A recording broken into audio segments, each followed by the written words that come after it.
Listening Practice 4. Listen to part of a discussion in a botany class. As you listen, try to complete the notes below. Then use the notes to help you answer the questions.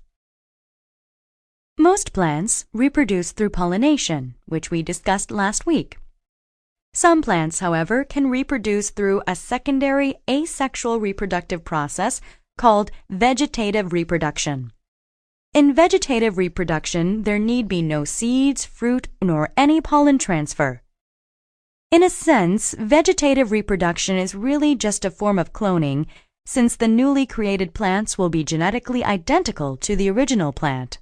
So, is this something that only happens when people do it, like grafting two trees together? No, although people certainly do exploit this process for their own purposes.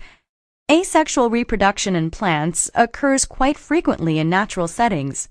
The basic requirements for vegetative reproduction are pretty simple.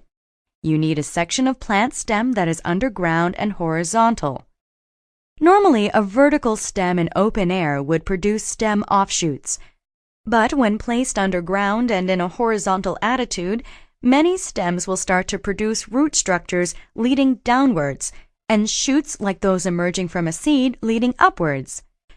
Now, once that starts to happen, you can completely sever that stem from the original plant, and it will continue to grow into an entirely new plant. Professor, could you give us some examples of plants that do this? Sure, tons. Potatoes would be a pretty famous example of vegetative reproduction. Basically, all the potatoes you have ever eaten are a product of vegetative reproduction. Farmers just cut up potatoes, replant them in their fields, and voila! A new crop of potato plants shoots up. Roses, elm trees, lots of different kinds of grasses. It's a pretty big list. And you said that people often exploit this process? We sure do. Let's say that you're a farmer or a florist. Basically anyone growing plants.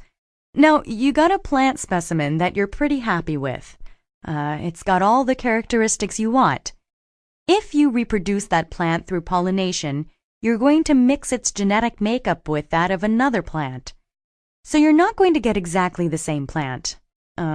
Maybe you'll get a better one or maybe you'll get a worse one.